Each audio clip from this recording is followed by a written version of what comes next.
Jusqu'à ce que j'ouvre sa cellule, la fille loup-garou extraterrestre était emprisonnée dans l'avant-poste. Salutations de l'univers de la science-fiction. Dites-nous d'où vous regardez aujourd'hui dans la section des commentaires ci-dessous. N'oubliez pas de vous abonner si vous appréciez cette histoire. Le poste orbital de Tyros 9 était un monument à la détérioration. Des lumières vacillantes et un anneau géant de métal rouillé. Un flotteur dans l'impitoyable vide de l'espace.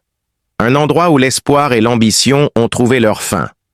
Billy le voyait comme un purgatoire que la bureaucratie d'entreprise avait minutieusement planifié.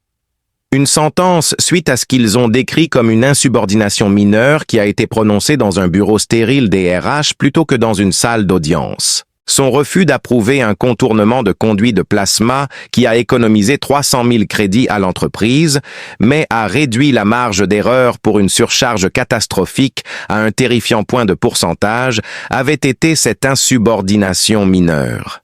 Il a été transféré des mondes centraux brillants à cette coquille oubliée pour ses ennuis après avoir argumenté et présenté des preuves.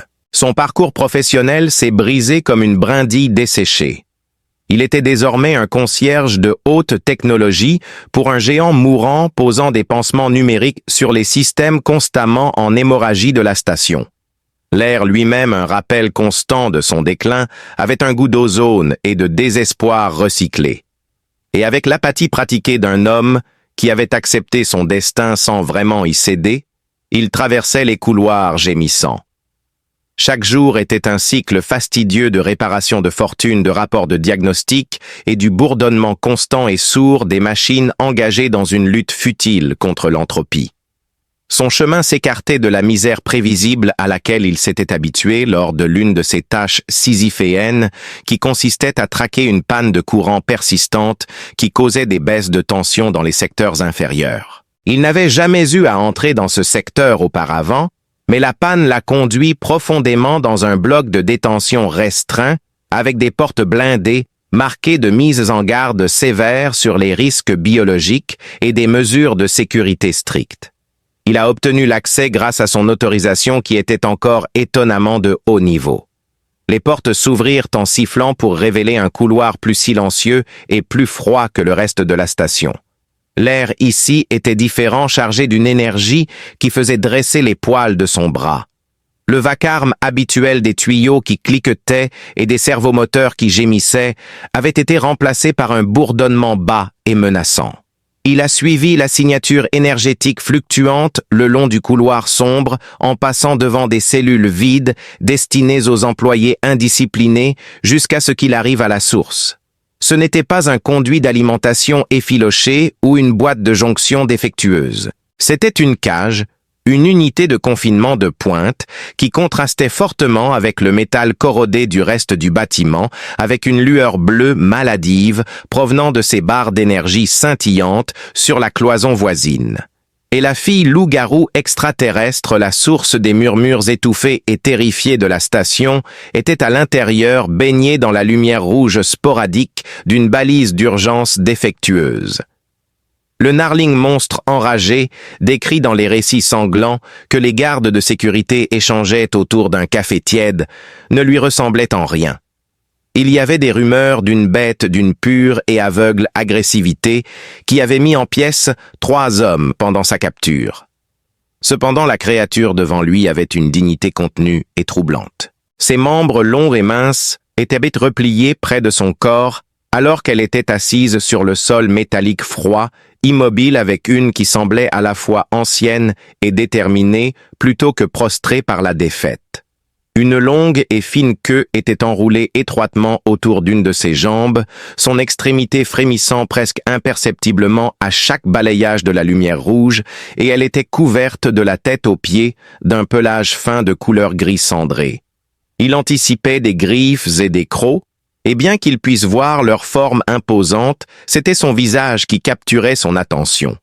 Elle avait une structure à la fois canine et féline, mais elle était complètement différente. Elle était intelligente. Et l'aspect le plus humain d'elle était ses yeux. Ils étaient grands brillants et irradiaient une douce lumière dorée. Il n'était ni sauvage ni féroce, mais plutôt empreint d'une profonde fatigue de l'âme que Billy croyait comprendre au plus profond de lui-même. Pendant longtemps, il resta là son kit de diagnostic à la main oublié. Un technicien scruté par un mythe.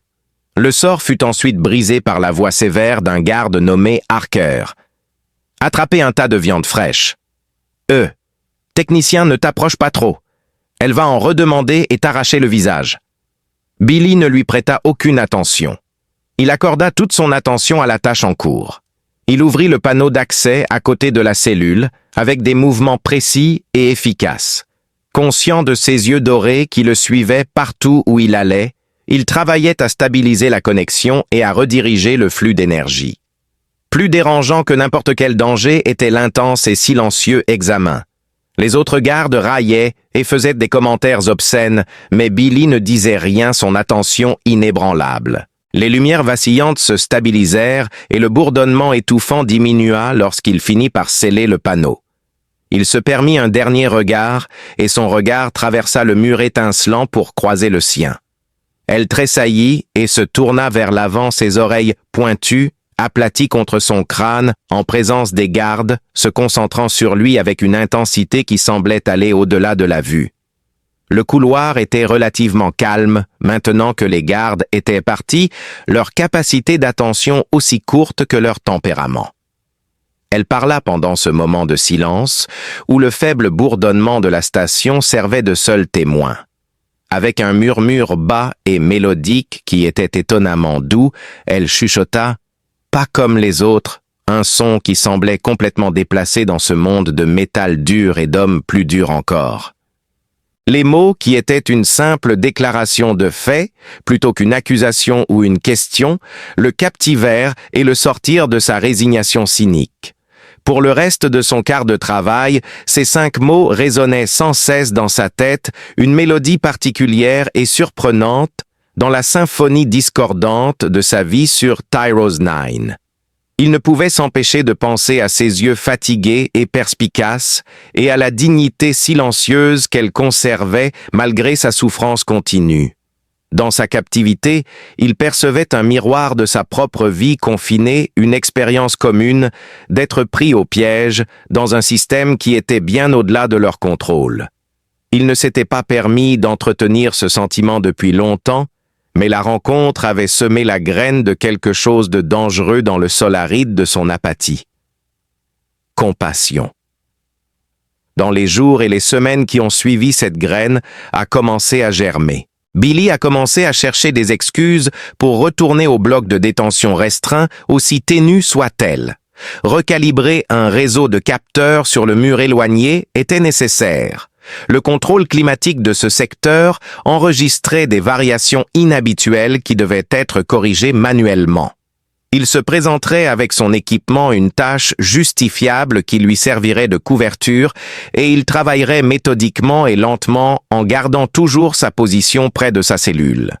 Il a commencé à introduire de la contrebande et de petites offrandes dans cet environnement stérile. Une fois parti, il laissait un paquet supplémentaire de nutriments, l'un des rares, avec une saveur de fruits synthétiques juste à sa portée sur le bord du panneau de service. Le placard de fourniture d'un officier était rempli d'une nouvelle cartouche d'eau.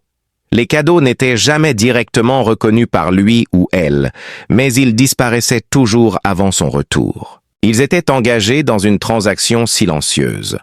Un petit geste non dit, à la fois un pont délicat de confiance, se construit. Il a découvert que son nom était Leila, grâce à un fichier de données auquel il a accédé tard, une nuit qui l'identifiait comme un atout biologique de grande valeur et indiquait que son espèce était l'icarienne. Elle était juste Ila pour lui. Et ils ont commencé à parler dans ces moments volés où les gardes se trouvaient à l'autre bout de leur patrouille. Leur langage secret parlé à l'ombre du point de fer de la corporation a commencé par des échanges de mots chuchotés et s'est développé en phrases brisées. Après avoir appris que la lumière rouge du phare irritait ses yeux, il a involontairement court-circuité son circuit lors d'une de ses visites, faisant briller le couloir d'une teinte de blanc bleuté beaucoup plus douce et uniforme. Elle a découvert qu'il était un homme qui écoutait plus qu'il ne parlait et que malgré ses callosités liées au travail, ses mains étaient étonnamment douces lorsqu'il manipulait ses outils. Dans un lieu destiné à briser les esprits, un lien ténu et inaccessible se formait. Deux âmes se rebellent silencieusement contre le poids écrasant de l'univers. Des murmures brisés, à une riche tapisserie d'histoires partagées et de vérités déchirantes, leur conversation secrète devenait de plus en plus profonde. Les minutes volées entre les patrouilles de garde étaient utilisées pour tisser chaque fil. Billy parlait du monde stérile et brillant qu'il avait laissé derrière lui, des pressions oppressantes de l'ambition corporative et de l'acte coupable qui l'avait amené à cette épave à la lisière de l'espace connu. Un monde plein de vie, de vastes forêts anciennes, sous un soleil saphir et une civilisation qui coexistait paisiblement avec sa planète. Tout cela était décrit par Hila de sa voix basse et mélodieuse, alors qu'elle déroulait l'histoire de son peuple, les Liaren. C'était si différent de l'expérience de Billy que cela sonnait comme un conte de fées. Elle expliqua la relation symbiotique complexe que son peuple entretenait avec leur monde, ce qui leur permettait de ressentir la force vitale de la planète. Et il a commencé à réaliser que la profonde tristesse dans ses yeux dorés était le reflet d'une perte bien plus grande, bouleversante pour le monde, plutôt que simplement sa propre captivité. Les données froides et dures qu'il avait découvertes dans son dossier ont été confirmées lorsqu'elle a révélé la vérité sur sa capture. Il y avait d'abondantes ressources biologiques dans son monde. Les ressources étaient recherchées par la même entreprise qui possédait Tyros 9. Ils étaient arrivés en conquérants plutôt qu'en explorateurs. La surface de la planète est déchirée par leurs opérations minières à ciel ouvert. La forêt ancienne qu'elle décrivait avec tant d'amour était empoisonnée par leurs déchets industriels. La force militaire écrasante de la société a finalement été vaincue par le courage féroce et désespéré avec lequel son peuple s'était battu plutôt que par des armes sophistiquées. Elle était un fantôme vivant, hanté par les cris silencieux de toute sa civilisation et l'une des rares personnes à avoir survécu à la dernière destruction systématique de sa patrie. La désillusion silencieuse de Billy s'est transformée en un mépris brûlant à cette réalisation. La bureaucratie anonyme qui avait ruiné sa carrière n'était pas simplement sans cœur. La machine était un hideux instrument de génocide. Et la preuve vivante de sa dépravation était Layla. Quand il la regardait, il voyait une réfugiée, au lieu d'une simple prisonnière, le seul vestige d'un feu brillant que la corporation avait impitoyablement éteint. En raison de sa physiologie distincte, il a reconnu qu'elle était plus qu'un simple atout biologique de valeur. Elle était témoin et preuve d'un crime impensable. Il commença à réaliser que ce n'était pas une coïncidence qu'elle se trouve dans cette cellule de haute sécurité. Non seulement elle était prisonnière, elle était un bout de fil que la corporation devait soit contrôler, soit éliminer, un secret à garder. Il lui a demandé lors d'une de leurs conversations chuchotées pourquoi il l'avait amenée ici plutôt que de simplement la tuer avec le reste de son peuple. Une douleur presque physique à voir obscurcit ses yeux dorés. Elle dit « Je ne faisais pas que courir » d'une voix à peine audible au-dessus du bourdonnement des barres énergétiques. Elle a refusé d'entrer dans les détails sa foi, en lui étant encore une chose nouvelle et fragile, disant « Je protégeais quelque chose qu'ils veulent désespérément ». Cependant, la suggestion planait lourdement entre eux, un secret périlleux qui rendait sa présence continue une responsabilité pour leur redoutable adversaire. Billy n'était plus un sympathisant passif. Ses informations étaient à la fois un fardeau et un appel à l'action, le forçant à faire face au vide moral qui était apparu sous ses pieds. La finalité glaçante d'une sentence de mort prononcée par une chaîne de données cryptée plutôt que par un juge a marqué le point de rupture.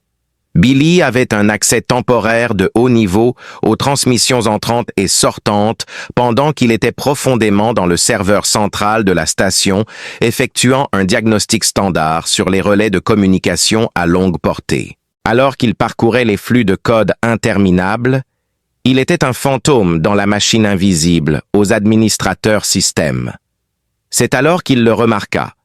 Le gardien de la station a été alerté d'un message crypté de priorité 1. Sa tendance naturelle à l'autoconservation s'opposait à sa curiosité technique, mais l'idée d'Ila a finalement pris le dessus. Il a commencé un processus de décryptage difficile, une prestidigitation numérique, qu'il n'avait pas tenté depuis des années, son cœur battant contre ses côtes. Le message apparut sur son écran alors que le code se déchiffrait. Plus terrifiant que n'importe quel cri et son langage corporatif et stérile, un xénobiologiste infâme du nom de docteur dans 3 jours normaux, Harry Thorne, devait arriver sur Tyros 9. Thorne, un boucher qui prétendait que ses expériences étaient scientifiques, était tristement célèbre dans tous les systèmes extérieurs. Dans les sites noirs des entreprises et les cliniques de ruelles, son nom était murmuré avec terreur. Avec un addendum glaçant stipulant que l'actif devait être livré vivant et intact, car les recherches du docteur nécessitaient la vivisection de sujets vivants pour cartographier correctement ses traits neurologiques et physiologiques uniques, le message confirmait la vente de l'actif licarien à Thorne par le gardien pour une somme exorbitante. Sur l'écran, les mots étaient flous. Vivisection de sujets vivants. Elle respirait encore et ils allaient la disséquer morceau par morceau. Sa situation avait brusquement transformé une injustice abstraite en une horreur tangible et imminente avec un compte à rebours. Après avoir mijoté pendant des semaines, la désobéissance silencieuse de Billy a éclaté en un feu déchaîné de fureur protectrice. Il ne pouvait pas permettre que cela se produise. Il a refusé. Billy ne dormit pas cette nuit-là. Avec l'énergie frénétique d'un homme qui venait de déclarer une guerre solitaire, son esprit s'emballait alors qu'il passait d'un technicien désillusionné à un conspirateur réticent dans la solitude austère de sa petite cabine. Il était incapable d'utiliser la force ou des armes contre la corporation. Sa connaissance de l'infrastructure dégradée de Tyros 9 était sa seule arme. Il a affiché des schémas qu'il n'était pas autorisé à voir.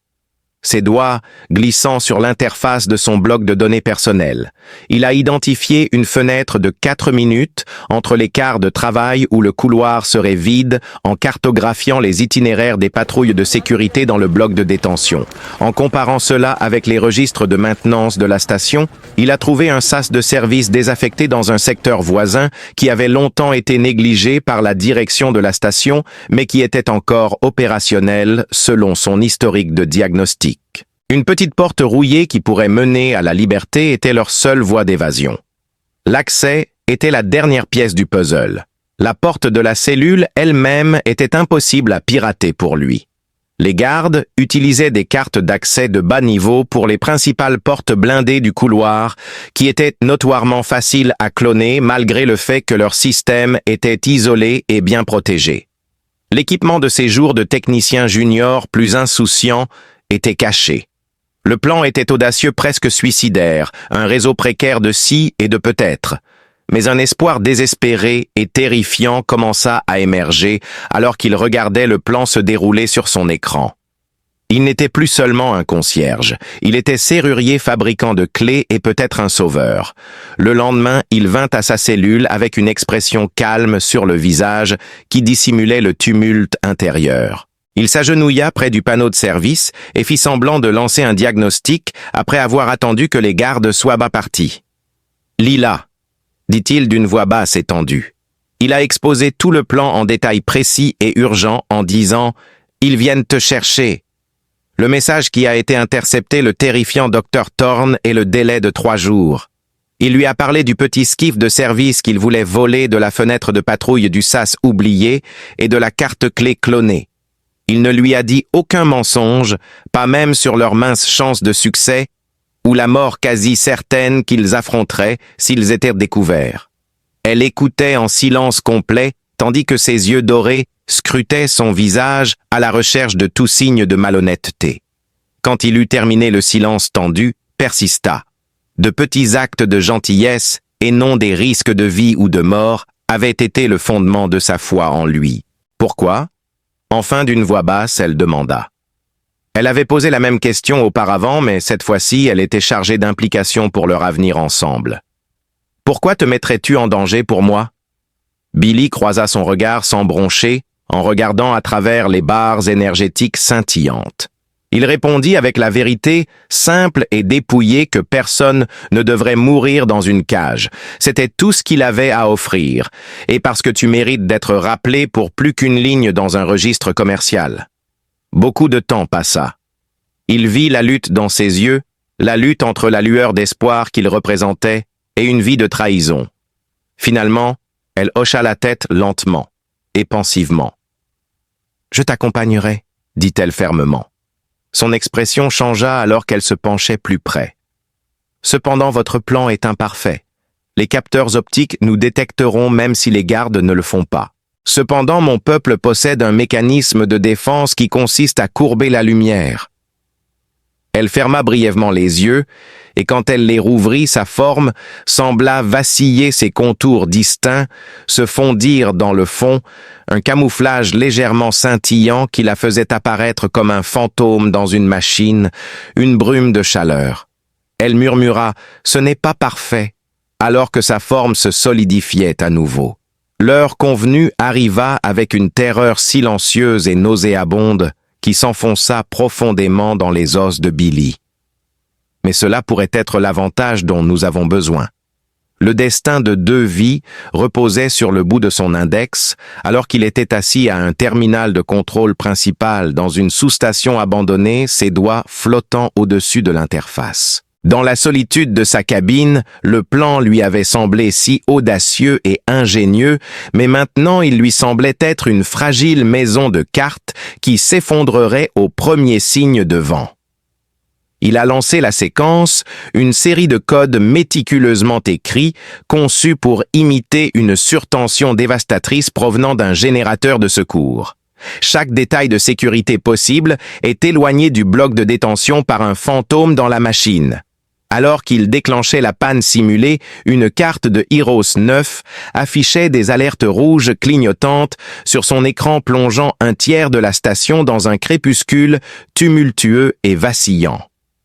Leur fuite désespérée était accompagnée par la symphonie discordante de la panique fabriquée alors que les alarmes retentissaient dans toute l'installation. Il a permis aux équipes de sécurité de se rassembler et de converger vers le point de crise fictif en 2 minutes. 2 minutes qui ont semblé durer une éternité. Chaque seconde est une éternité d'incertitude et d'anxiété. Après avoir pris une profonde inspiration qui n'a pas vraiment ralenti son rythme cardiaque, il a attrapé sa boîte à outils et s'est faufilé dans le chaos qu'il avait causé. Un technicien supplémentaire gérant une crise, un loup déguisé en agneau, naviguant à travers le troupeau terrifié. Ses pas étaient délibérés malgré le tremblement de ses mains, et il le menait loin de l'urgence simulée et vers le couloir froid et silencieux du bloc de détention restreint. Les alarmes de la station étaient étouffées et lointaines, alors qu'il entrait dans un silence étrange lorsque les portes principales s'ouvraient en sifflant grâce à la carte clé clonée. La fenêtre de 4 minutes s'était ouverte. Ses bottes résonnaient sur le pont métallique alors qu'il se dépêchait, le regard fixé sur l'extrémité lointaine du couloir où sa cellule l'attendait. Quand il y arriva, ses doigts étaient glissants de sueur alors qu'il tâtonnait brièvement avec le panneau de contrôle. Il inséra la carte clé dans la fente qui semblait réelle mais était complètement fausse. Et les barres d'énergie scintillantes qui avaient caractérisé la vie de Leila se sont retirées dans le plafond, laissant derrière elles une zone ouverte et non protégée accompagnée d'un sifflement aigu de l'hydraulique en dépressurisation et d'un gémissement sourd de métal en protestation. Pour la première fois, il n'y avait aucune barrière entre eux, alors qu'ils se tenaient dans la même pièce, respirant le même air recyclé. Une tension plus forte que n'importe quel champ d'énergie crépitait dans l'air. Il ressentit un puissant mélange de peur et d'émerveillement alors qu'elle atteignait sa pleine hauteur, une silhouette gracieuse et menaçante, ses yeux dorés croisant les siens. Elle était plus grande qu'il ne l'avait imaginé, et elle dégageait une force silencieuse que la cage n'avait pu que contenir et non diminuer. Pas le temps pour les mots, pas le temps pour que l'importance monumentale du moment s'imprègne. Un accord silencieux fut conclu au centre de la forteresse ennemie quand il hocha simplement la tête et qu'elle hocha la tête en retour. Dans une fuite désespérée à travers les veines métalliques de la bête, ils se déplaçaient à travers les couloirs de service de la station comme des fantômes. Avec sa forme tremblant sur les bords, Hila utilisa sa capacité de scintillement pour créer une distorsion fluide dans l'air qui aurait pu être une erreur de capteur ou un jeu de lumière. Billy prit les devants. Avec sa tablette de données à la main, il a coupé l'alimentation, désactivé les caméras de sécurité et déverrouillé des trappes de maintenance qui n'avaient pas été ouvertes depuis des années. Son expertise technique était sa seule arme. Les patrouilles de sécurité moins ordonnées et plus dispersées qu'ils ne l'avaient prévu passèrent 2 fois en cliquetant leurs lampes de poche, perçant l'obscurité avec des faisceaux tranchants et anxieux et leurs voix rauques. Les 2 fois, ils durent se figer dans l'ombre d'énormes tuyaux. Un garde s'arrêta lors d'une de ces quasi-misses, sa lumière jouant dangereusement près de leur cachette, la tête inclinée comme s'il avait entendu quelque chose. Hila était immobile, un fantôme de lumière et de chaleur, que les yeux du garde glissèrent directement par-dessus, et Billy retint son souffle, tout son corps rigide. L'instant était passé. Billy et Hila poussèrent un soupir de soulagement silencieux et frissonnant tandis que le garde se plaignait à son partenaire et qu'ils continuaient leur chemin. Au milieu du métal gémissant de l'eau qui goutte et de la sensation oppressante constante d'être surveillés par 1000 yeux électroniques invisibles, leur voyage était une progression nerveuse à travers les entrailles oubliées de la station. De manière inattendue, un point de contrôle de sécurité bien éclairé qui ne figurait sur aucun des schémas qu'il avait étudiés leur bloquait le chemin. Il était tout neuf, probablement installé suite à la dernière mise à jour à l'échelle du système et occupé par 2 agents de sécurité corporatifs portant une armure lourde, leur casque dissimulant toute identité humaine. Cela ne pouvait être évité. Billy a ressenti un bref moment de panique avant que sa rage et son désespoir ne prennent le dessus. Il avançait avec une confiance qu'il ne ressentait pas, murmurant à Hila. « Reste derrière moi, ne bouge pas, ne fais pas de bruit, juste scintille. » Son visage affichait une lassitude agacée, son badge d'identification accroché bien en évidence sur sa poitrine. Billy Croft, un technicien. Priorité 1 prend le dessus. Sa voix était de quelques octaves plus basse que d'habitude lorsqu'il aboya. Tout le réseau de diagnostic des secteurs inférieurs a été détruit par la surtension. Il y a 5 minutes, le directeur a demandé un rapport manuel. Ouvre cette putain de porte. Lentement et délibérément, l'un des gardes leva la main. Technicien, c'est un point de transit restreint. Sans une directive claire du pont de commandement, personne n'arrive. Le ricanement de Billy était un son d'indignation fabriqué. Espèce d'idiot, regarde mon bloc de données. C'est une question de commandement direct du gardien Mika. Tu veux être celui qui lui dira que sa station est en train de couler parce que tu étais trop occupé à suivre les procédures pour faire ton travail? Viens rester avec moi. De toute façon, je suis payé. Il poussa le pavé de données en direction du garde. L'écran défilait rapidement avec une chaîne de codes de diagnostic sans signification. Le garde s'arrêta, regarda son partenaire et ils échangèrent le langage commun des travailleurs de bas niveau qui ne veulent pas attirer la colère de leurs supérieurs. Le garde soupira à contre-cœur, frappa une console et la lourde porte s'ouvrit. Grongeant, « Bouge-toi », dit-il. Billy passa sans se retourner.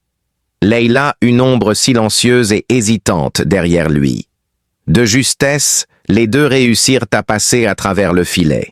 L'air était lourd de la poussière de la négligence lorsqu'ils arrivèrent enfin au secteur désaffecté. Le sas de service était une lourde porte circulaire rouillée exactement comme les schémas l'avaient décrit. Une grande roue à rayons qui semblait avoir été soudée par le temps lui-même servait de mécanisme de libération manuelle. Billy haleta après avoir saisi l'un des rayons. Malgré la tension sur ses muscles, il restait immobile. Ses pieds glissèrent sur le pont sale et il grogna d'effort. « Ça a grippé !» haleta-t-il sa voix rauque, de peur et de frustration. Hila s'avança silencieusement ses longs doigts, fins, encerclant le rayon à côté du sien. Il sentit la force inattendue dans sa prise, une force constante et latente qui semblait émaner de son être même. Elle murmura « Ensemble », d'une voix basse et réconfortante. Avec leurs forces combinées contre des années de détérioration, ils ont tiré ensemble. Pendant un instant horrible, rien ne se passa. La roue commença alors à tourner péniblement, pouce par pouce douloureux, avec un cri profond et gémissant de métal torturé. Jusqu'à ce que les boulons de verrouillage se rétractent finalement, avec une série de bruits forts et résonnants, ils travaillaient à un rythme désespéré, leur respiration se mêlant dans l'air froid. En poussant la lourde porte, ils virent une petite chambre claustrophobe et la noirceur étoilée de l'espace au-delà. Leur seul espoir était un petit et disgracieux skiff de service, un engin carré et pratique, amarré au hall extérieur. L'odeur d'ozone et de carburant rance emplissait l'air alors qu'ils montaient à bord. Afin de ramener à la vie les systèmes obsolètes du vaisseau, Billy se jeta dans le siège du pilote et passa ses mains sur le panneau de contrôle. Les alarmes de la station sont passées d'une alerte générale d'urgence à un cri perçant particulier, la sirène d'évacuation, juste au moment où les moteurs du skiff se mettaient en marche.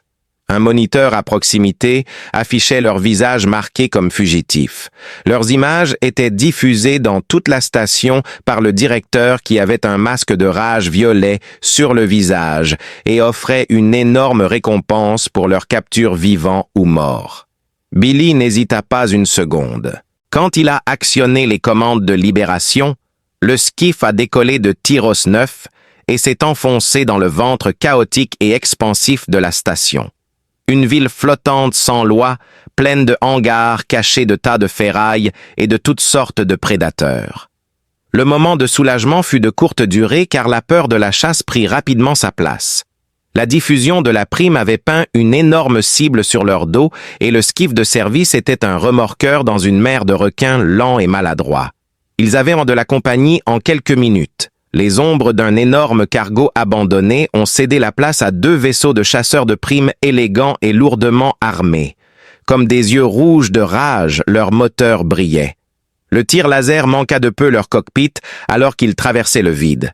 À travers les restes squelettiques de navires désaffectés et d'énormes montagnes de débris spatiaux, Billy lança le skiff dans une série de manœuvres désespérées. Ila servait de copilote avertissant des dangers avant qu'il ne soit détecté par ses capteurs rudimentaires grâce à ses sens aiguisés de l'icarienne.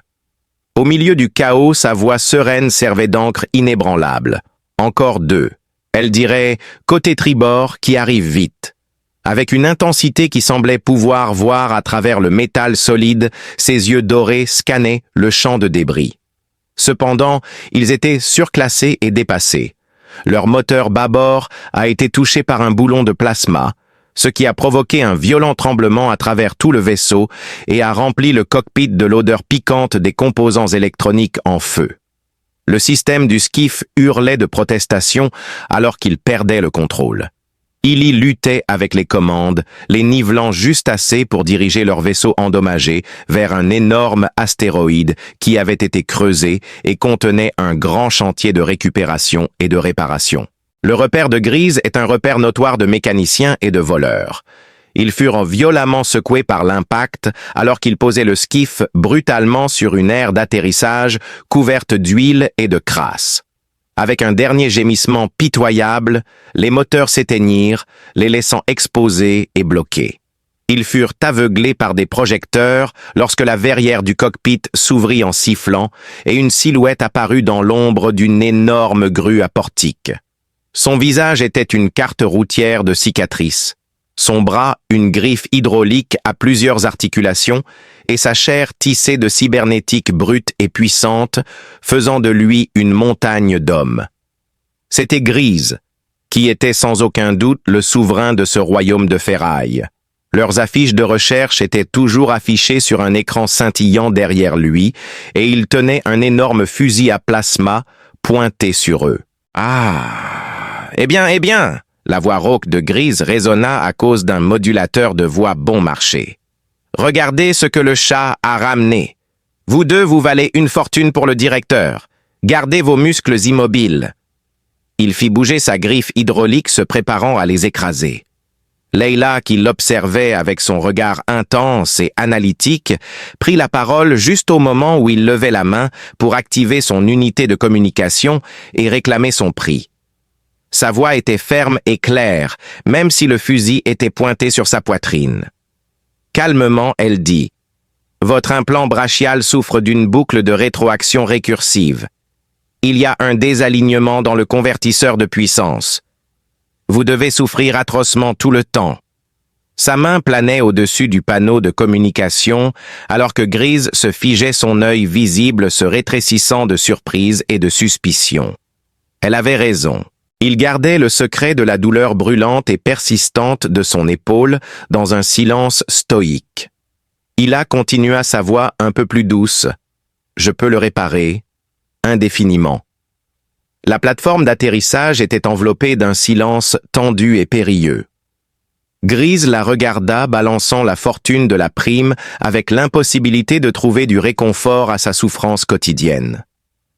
Il y avait une lueur d'espoir désespéré dans ses yeux ainsi que de la cupidité. Finalement, avec un grognement bas de frustration, il abaissa le fusil. « Vous avez 1 heure, » grogna-t-il. Il dit « Tu répares ça » en tapotant son bras cybernétique.